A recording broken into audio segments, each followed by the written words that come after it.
You know those games that just live on your hard drive forever?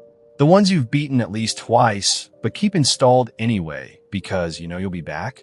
These single-player games have earned their permanent spot on your SSD and basically stay on your computer rent-free, and you're completely fine with it.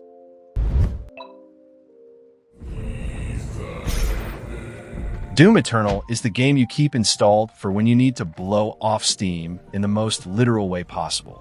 This is pure, aggressive, in-your-face action where standing still means death, and the only way forward is to keep moving, keep shooting, and keep ripping demons apart with your bare hands. The combat is a dance. You're constantly swapping weapons, managing resources, and using movement abilities to stay alive while 100 demons try to tear you apart. The reason this stays on your hard drive is that it's the best shooter ever made for pure moment-to-moment gameplay. Every weapon feels incredible. Every kill is satisfying. And the game constantly pushes you to play aggressively instead of hiding behind cover. You can't just use one weapon. You have to swap between the shotgun, rocket launcher, plasma rifle, and chainsaw constantly because ammo is limited and enemies have specific weaknesses. The glory kill system forces you to get in close, and the flame belch give you armor for setting demons on fire, creating this loop where aggression is rewarded and passivity is punished. The level design is phenomenal, mixing fast combat arenas with platforming sections that break up the pacing. The game is gorgeous, running at high frame rates even on mid-tier hardware, and the metal soundtrack by Mick Gordon is iconic. The skill ceiling is incredibly high. Mastering the game on higher difficulties requires perfect execution, resource management, and fight knowledge. The downsides are that the story is overblown and gets in the way of the gameplay. The platforming can be frustrating when you just want to shoot things, and some players find the resource management stressful instead of fun. The game also forces you to learn its systems. You can't just run and gun like in classic Doom, which turns some people off. But Doom Eternal stays installed, because nothing else feels like it. When you need to de-stress by turning demons into paste, this is the game. It's fast, violent, and endlessly replayable.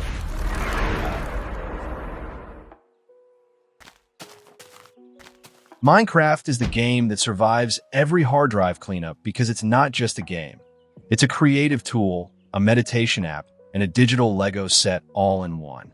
You can spend hundreds of hours building massive castles, redstone computers, or recreating entire cities, and the game never judges you for it. Or you can ignore all of that and just dig a hole, hide from zombies, and live your best survivalist life. The beauty is that it's whatever you need it to be. The reason it stays installed is that the itch comes back randomly. You'll be doing something completely unrelated, suddenly remember that half-finished build you abandoned 6 months ago, and boom, you're back in, placing blocks at 3 a.m. The game is endlessly moddable, with massive mod packs like RL Craft, Create, or all the mods completely changing the experience. You can turn it into a hardcore survival nightmare, a tech-focused automation game, or a magic-filled adventure with dragons and dimensions. The vanilla game can feel aimless if you're not a creative person. There's no strong narrative pushing you forward, and if you need clear objectives to stay engaged, you'll bounce off hard. The graphics are intentionally simple, which is charming to some and a deal-breaker to others. And let's be real, the combat is not good. Fighting mobs is clunky and frustrating, especially when a creeper blows up your house after 10 hours of building. But none of that matters when you're in the zone, building something ridiculous or exploring caves with friends. Minecraft stays on your computer because it's the game you play when you just want to create, explore, or relax without worrying about objectives or performance metrics. It's timeless, and deleting it feels like throwing away a sketchbook.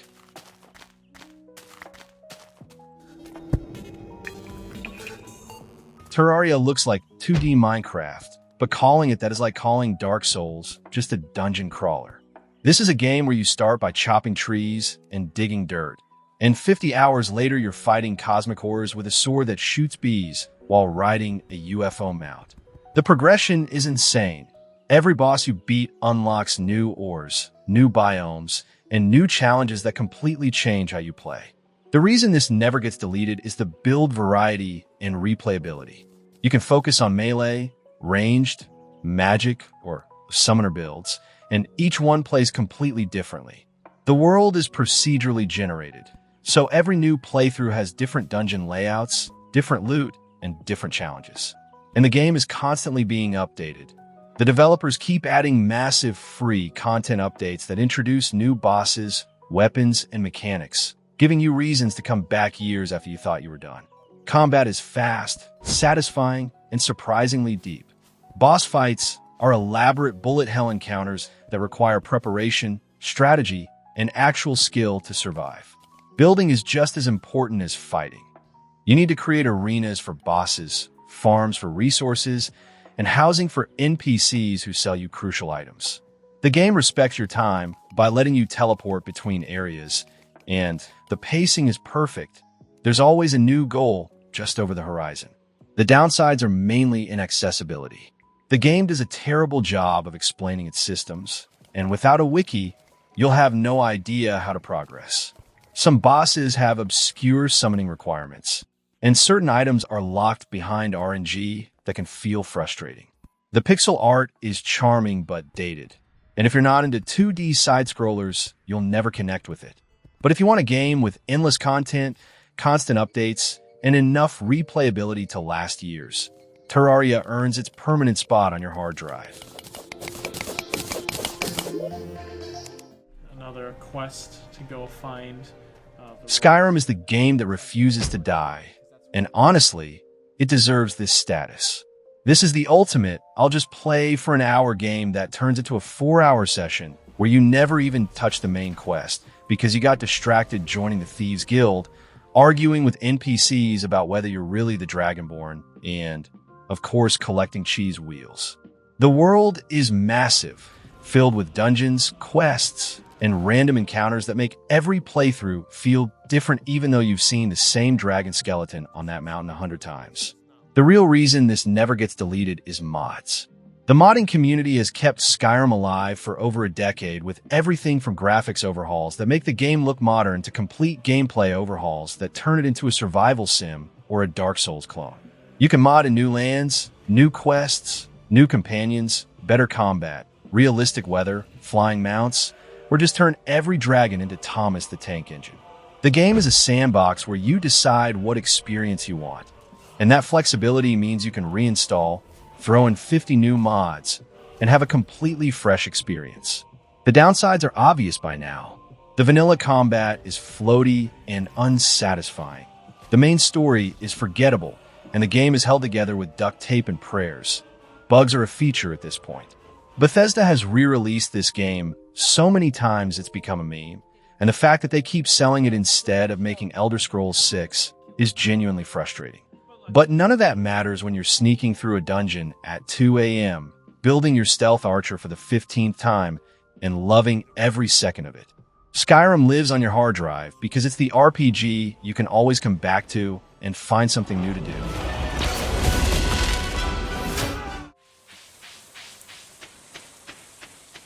Stardew Valley is the game you boot up when the real world is too much and you just need to water some crops and talk to a nice old lady about her quilts. This is pure comfort gaming. You inherit a farm, plant seeds, raise animals, fish, mine, build relationships, and slowly transform a rundown property into a thriving homestead. There's no pressure, no timers that actually matter, and no way to fail. You just exist in this cozy little world and make it your own.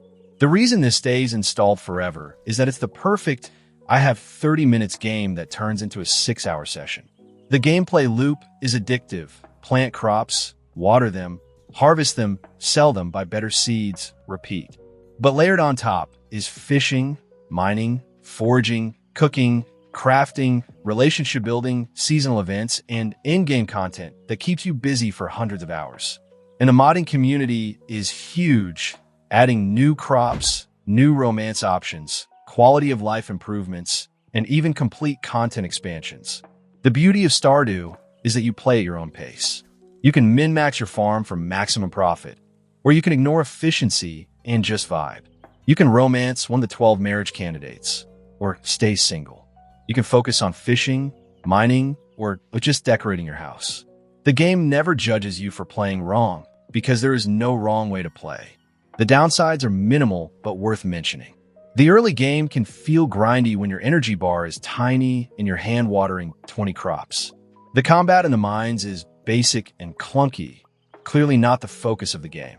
And if you're not into slow-paced life sims, you'll be bored in the first hour. But for everyone else, Stardew Valley is the digital equivalent of a warm blanket, and deleting it feels like evicting a friend. Baldur's Gate 3 is the game that ruined other RPGs for you, and now it lives on your hard drive permanently because you know you'll want to replay it with a different build, different choices, and different romance options. This is the new gold standard for CRPGs, a massive, reactive world where your choices actually matter, your companions feel like real people, and the combat is deep enough to stay engaging for 100+ hours. The reason this never gets deleted is the sheer amount of replayability. Every class plays differently. Every origin character has unique dialogue and story moments, and every major choice branches the narrative in meaningful ways. You can play as a heroic paladin, a manipulative warlock, a chaotic barbarian, or a support-focused cleric, and each playthrough feels completely different. The companion relationships are deep, with romance options, personal quests, and conflicts that evolve based on your choices. The combat is turn-based tactical perfection. Every fight is a puzzle where positioning, terrain, and ability synergies determine victory. You can shove enemies off cliffs, combine spells for devastating effects, or talk your way out of fights entirely. The freedom is absurd. You can approach almost every problem in multiple ways, and the game rewards creativity instead of punishing it. The downside to the file size: this game is massive and eats hard drive space, and Act 3 has performance issues even on high-end PCs. Some bugs still linger, and certain quest lines feel less polished than others. The game is also long, which is great for value, but can feel exhausting if you're trying to see everything in one run. But BG3 stays installed because it's the RPG you'll compare everything else to for the next decade. Every few months, you'll get the itch to create a new character and see what happens if you make different choices. It's a masterpiece, and deleting it feels wrong.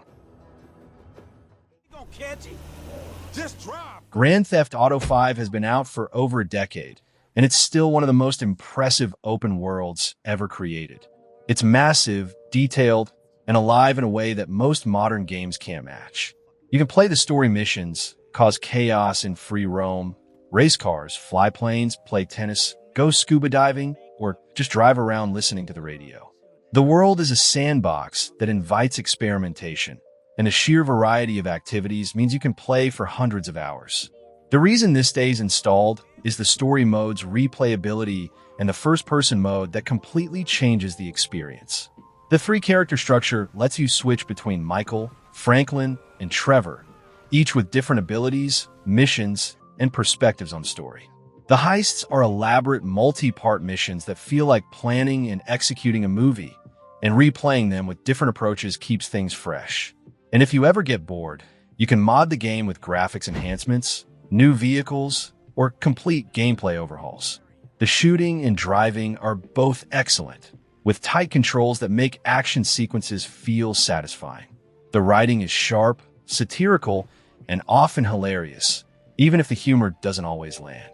The mission variety is solid, mixing stealth, action, racing, and scripted set pieces that keep the pacing tight. The downsides are that Rockstar has completely abandoned single-player content to milk GTA Online, which is frustrating when the story mode deserved expansions.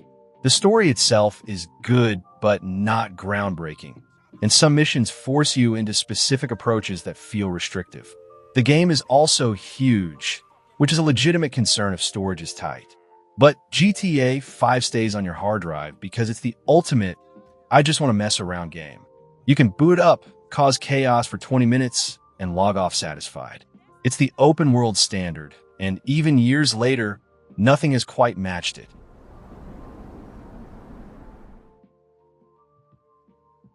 Darkest Dungeon is the game that punishes you, stresses you out, and makes you question why you even play video games. And then you boot it up again the next day because you're obsessed.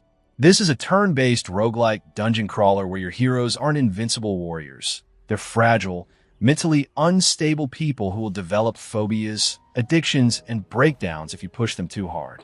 The stress system is the core mechanic, and managing it is just as important as managing health. The reason this never gets deleted is the strategic depth and the addictive loop. Every expedition is a risk-reward calculation. Do you push deeper into the dungeon for better loot? Or do you retreat before someone dies or goes insane? The game forces you to make tough decisions constantly, and the consequences are permanent. Heroes can die, develop permanent negative traits, or refuse to go into certain dungeons because they're too traumatized. Combat is turn-based and position-based, with each hero having abilities that only work from specific spots in the party formation.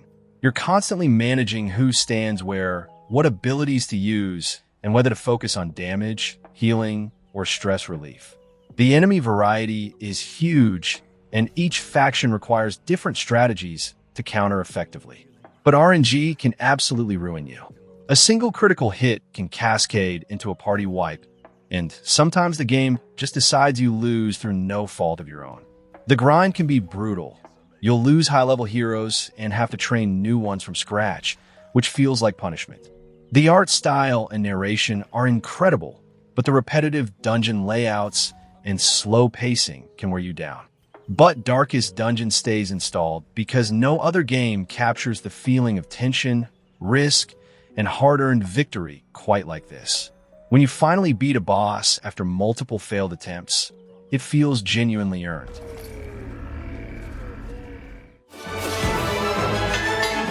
Slay the Spire is the reason you're constantly late to things, because just one more run turns into 5 more runs, and suddenly it's 4 a.m. This is a roguelike deck builder where you climb a spire, fight enemies, and build a deck of cards that synergize in increasingly ridiculous ways. Every run is different because the cards, relics, and enemies you encounter are randomized, and the game is designed to make you feel like a genius when your strategy works and a fool when it doesn't. The reason this never gets deleted is that runs are short but infinitely replayable. A single run takes 45 minutes to an hour, making it perfect for quick sessions, but the depth keeps you coming back. There are 4 characters, each with completely different play styles and strategies. Mastering one character takes dozens of runs, and then you start another, and it feels completely fresh. The strategic depth is what makes it stick. You're not just picking strong cards. You're building synergies, managing your deck size, and making tough choices about what to skip. Do you take the powerful card that doesn't fit your strategy, or do you stay focused and hope you find what you need later? Every decision matters, and the game punishes greedy or unfocused play. The downside is that RNG can screw you. Some runs are doomed from the start because you never find the cards you need, and dying to bad luck feels terrible. The art style is functional but not exciting, and if you're not into deck building or turn-based combat, you'll bounce off immediately. But if you want a game that's easy to pick up, impossible to master, and perfect for filling 30 minutes or 5 hours, Slay the Spire is essential. Dragon Age Origins is the comfort food RPG that refuses to leave your hard drive, even though it's from 2009 and looks like a PS2 game in certain lighting. This is BioWare at their peak, deep tactical combat, companions with actual personalities and conflicts, and a story that treats you like an adult capable of making tough moral decisions. You're a Grey Warden trying to stop a blight, and the journey takes you across a continent where your choices reshape nations and bloodlines and determine who lives or dies. The reason this stays installed is the origin stories and the companion dynamics. The game has 6 different origin stories that completely change your first few hours and give you unique dialogue options throughout the entire game. Playing as a noble human feels completely different from playing as a city elf or a dwarf commoner, and the reactivity makes every playthrough feel personal. The companions are legendary.